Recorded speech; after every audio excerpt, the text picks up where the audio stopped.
NASA just modified DreamChaser's contract. No 2025 launch. Pushed to late 2026. While Sierra Space's secret weapon faces massive delays, SpaceX Dragon has completed dozens of flawless ISS missions.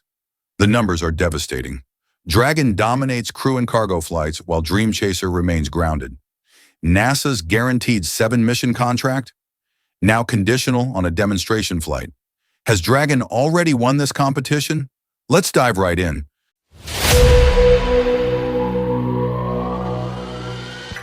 Here's what NASA doesn't want you to focus on. The recent contract modification reveals a stunning reversal of fortune. Originally, Sierra Space was guaranteed 7 ISS resupply missions, 7 guaranteed paychecks, 7 chances to prove DreamChaser could compete. Now, that guarantee is gone. NASA's official statement tries to soften the blow. Sierra Space will continue to provide NASA with insight into the development of DreamChaser, including through the flight demonstration. NASA will provide minimal support through the remainder of the development. Notice that phrase, at minimal support. While NASA steps back from DreamChaser, SpaceX Dragon has become their workhorse, completing mission after mission with surgical precision. The numbers tell a story that no PR spin can hide. This contract change isn't happening in isolation. It's the direct result of DreamChaser's timeline catastrophe. Let's break down what this delay really means for both companies. DreamChaser's first cargo mission was supposed to happen by now. Instead, we're looking at late 2026 for a demonstration flight, not even an operational mission. The original plan called for Mission 1 with tenacity, Mission 2 with reverence, then a crew-rated prototype after 2 years of testing. With the late 2026 start, crew flights won't happen until 2028 or 2029. That's assuming everything goes perfectly. Dana Wiggle, NASA's ISS program manager, acknowledged the reality. Development of new space transportation systems is difficult and can take longer than originally planned. Meanwhile, Dragon has been operationally perfect since 2020. Every month of DreamChaser's delay is another month of Dragon's market dominance. This timeline disaster becomes even more devastating when you consider the bigger picture. The International Space Station is scheduled to deorbit around 2030 to 2031. Do the math. DreamChaser might achieve crew certification by 2028 or 2029, leaving maybe 2 years of operational service before the ISS comes down. 2 years to recoup decades of development costs and investment. Compare that to Dragon, which has been generating revenue and building flight heritage since 2020. By the time DreamChaser finally reaches the ISS, Dragon will have completed potentially 50-plus missions. It's not just a head start, it's a different race entirely. This time, pressure explains why NASA made such a dramatic contract change.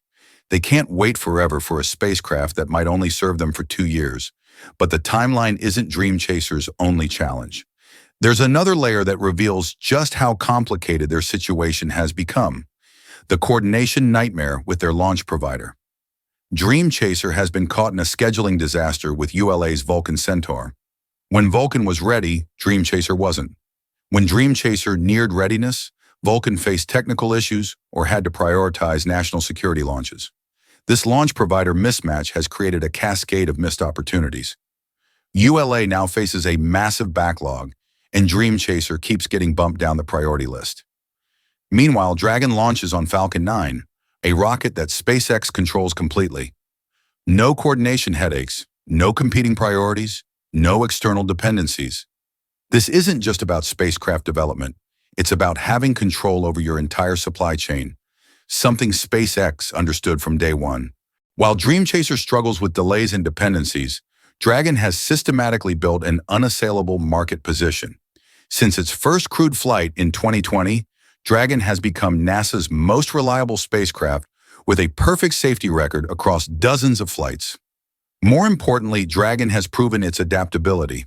When Boeing's Starliner faced problems, Dragon stepped in. When cargo missions needed rescheduling, Dragon adapted. When crew rotations required changes, Dragon delivered. The spacecraft has proven itself not just capable, but indispensable. This operational track record is what makes NASA's contract modification so significant. They're essentially saying they can't depend on DreamChaser the way they depend on Dragon. Let's get specific about what this contract change really means financially. NASA had already issued firm task orders for 4 of DreamChaser's original 7 guaranteed missions. Those task orders represented hundreds of millions in secured revenue for Sierra Space. Under the new contract structure, Sierra Space has to prove DreamChaser works before NASA commits to anything. That's the difference between guaranteed income and having to earn every dollar. For a spacecraft that's already years behind schedule and millions over budget, this represents a fundamental shift from partner to supplicant. NASA is no longer betting on DreamChaser's success. They're waiting to see if it can succeed.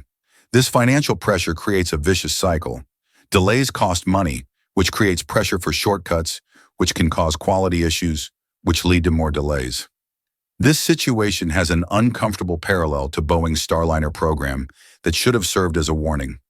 Both were supposed to provide competition to SpaceX. Both faced significant delays. Both struggled with cost overruns and technical challenges. The key difference? Boeing had NASA's full backing and multiple do-overs. Sierra Space is getting the polite version of being shown the door. When NASA says they'll provide minimal support, they're essentially saying Sierra Space is on their own. That's not how you treat a critical partner. That's how you manage a disappointment. The market has already rendered its verdict on this approach, but somehow the industry keeps repeating the same mistakes. Here's what makes DreamChaser's position even more precarious. The launch market has fundamentally changed since the program began. When DreamChaser was conceived, access to space was expensive and limited. The spacecraft's runway landing capability and cargo return features seemed like major advantages worth pursuing. Today, SpaceX has made launches routine and relatively affordable. Dragon's ocean landing system works flawlessly, and the cost savings from reusable Falcon 9 rockets far outweigh any advantage from runway landings. The market moved, and DreamChaser got left behind. What seemed innovative 5 years ago now looks like an expensive solution to a problem that no longer exists. Let's address the elephant in the room. DreamChaser's lifting body design is undeniably elegant. The spacecraft looks futuristic, lands like a plane, and represents impressive engineering achievement. But elegant doesn't mean better, and impressive doesn't mean practical. Dragon's simpler capsule design has proven more reliable, more cost-effective, and more adaptable to different mission requirements. Sometimes the boring solution is the right solution. SpaceX chose proven technology and executed flawlessly. Sierra Space chose innovation and got caught in development hell. The market has clearly shown which approach delivers results. Sierra Space isn't giving up, though. They're pivoting toward commercial space stations, positioning DreamChaser for a post-ISS future. Their official statements mention flexibility to support national security and commercial opportunities. But here's the reality check. SpaceX is already ahead in this game too. They're developing Starship for missions far beyond what DreamChaser can handle. Dragon continues evolving for new mission profiles. More importantly, the commercial space market is rapidly vertically integrating. Companies like Blue Origin and Amazon are developing their own spacecraft capabilities and launch systems. Why would they need DreamChaser when they can build their own solutions? This trend toward vertical integration is exactly what SpaceX pioneered, and it's becoming the standard for successful space companies. Sierra Space keeps mentioning national security applications for DreamChaser. This isn't accidental. It's a lifeline strategy that aerospace companies use when commercial markets become difficult. When you can't compete commercially, you pivot toward government contracts. The national security angle provides justification for continued funding even when commercial viability becomes questionable. But here's the problem. SpaceX already handles national security launches through Falcon Heavy and is developing Starship for even larger payloads. Dragon already serves national security crew transportation needs. What unique capability does DreamChaser offer that existing systems can't handle? The answer is becoming harder and harder to identify, and government customers are asking the same question. This story isn't just about spacecraft. It's about how markets evolve and how companies adapt or fail to adapt to new realities. DreamChaser represents the old model of aerospace development: Long timelines, cost overruns, reliance on government contracts, and faith that technical elegance will eventually win. SpaceX represents the new model: rapid iteration, cost control, market-driven innovation, and operational excellence. The DreamChaser delay isn't just about one spacecraft. It reveals the broader challenge of competing with SpaceX in today's market. When you're racing against a company that controls its own rockets, has deep pockets, and has already proven its technology, delays become fatal. Every month DreamChaser slips further behind is another month Dragon solidifies its market position. By the time DreamChaser reaches operational status, the question won't be whether it can compete with Dragon. It'll be whether there's any market left to compete for. What makes this particularly compelling is that we're watching this transformation happen in real time. The space industry is experiencing the same kind of disruption that transformed other industries, and DreamChaser's struggles represent the old guard's inability to adapt. Think about it. If you're running a commercial space station in 2028, would you bet on the spacecraft with years of proven performance and dozens of successful missions, or the one still trying to complete its first operational flight? The answer writes itself, and that's exactly why NASA modified DreamChaser's contract. They're preparing for a future where Dragon isn't just an option, it's the only reliable option. This isn't just about one contract modification or one delayed spacecraft. It's about the fundamental shift in how space transportation works, and DreamChaser's situation perfectly illustrates why that shift was inevitable.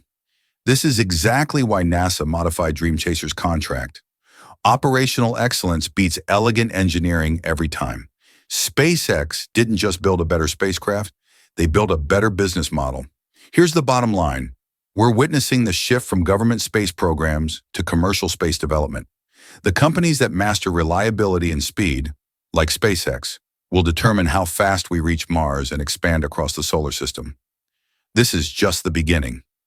Commercial space stations launch in 2026, Mars missions accelerate, and the companies proving themselves today are writing the rules for tomorrow. The real question, can DreamChaser recover, or has SpaceX already won the commercial space race? Drop your thoughts in the comments.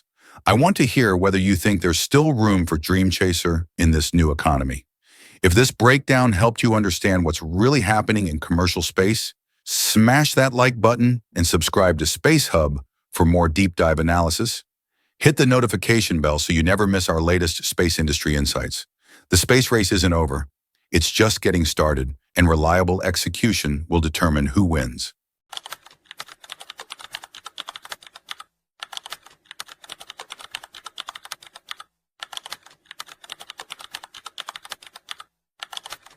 The engineering irony is brutal. SpaceX built Mechazilla specifically to avoid heavy landing legs. Now the moon demands the biggest ones they've ever designed. Here's the hard reality. Recent American lunar landers, like Odysseus, keep falling over. The moon's 1/6 gravity makes tall structures dangerously unstable. Physics shows landing legs need to be 2.5 times wider on the moon than Earth to prevent tipping. For Starship's 50-meter height, that means massive, expensive legs used exactly once. The same weight problem Mechazilla solved on Earth becomes exponentially worse on the moon.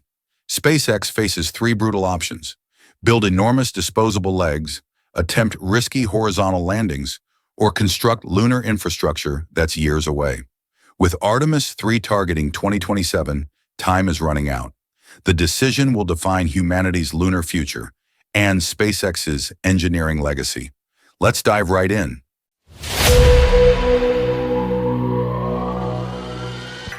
During a SpaceX Flight 10 webcast, company spokesman Dan Witt made a casual comment that revealed everything. When discussing Mars landings, he said, "They're just going to put minimally viable landers on the surface. Land right on the skirt, no landing legs." This single statement exposes the massive contradiction SpaceX faces. If they can land on Mars without legs, why does the moon demand the biggest, heaviest landing system they've ever built? The answer lies in physics that most people completely misunderstand. SpaceX didn't build Mechazilla for fun. They built it because Starship became too heavy for traditional landing legs. At 50 meters tall and over 100 tons empty weight, Starship dwarfs the Falcon 9 that successfully uses retractable legs. The math is brutal.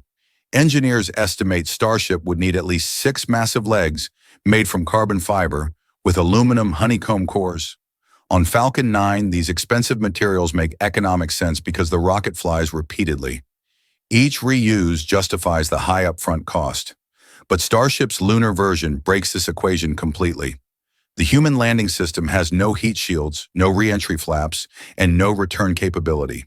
It's designed for one-way trips to the moon's surface.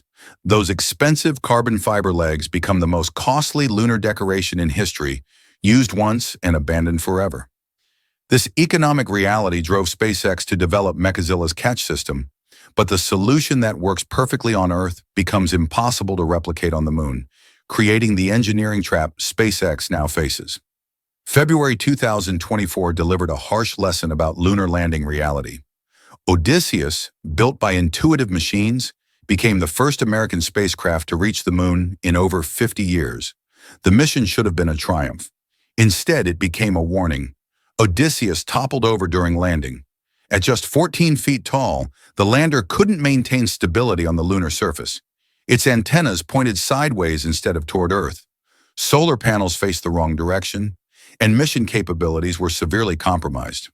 The failure pattern repeated in 2025 when Athena, another Intuitive Machines lander, also fell sideways during touchdown.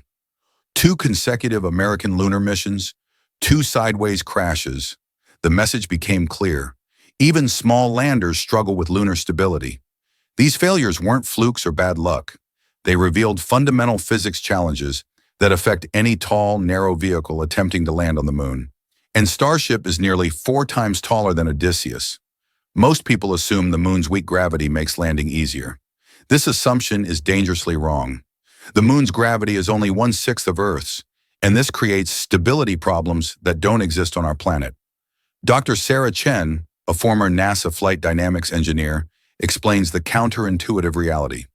On Earth, gravity helps keep tall objects upright by pulling their center of mass downward. On the moon, there's barely any downward force to resist tipping motion. Think about those Apollo astronauts bouncing around and occasionally tumbling during moonwalks. They weren't just having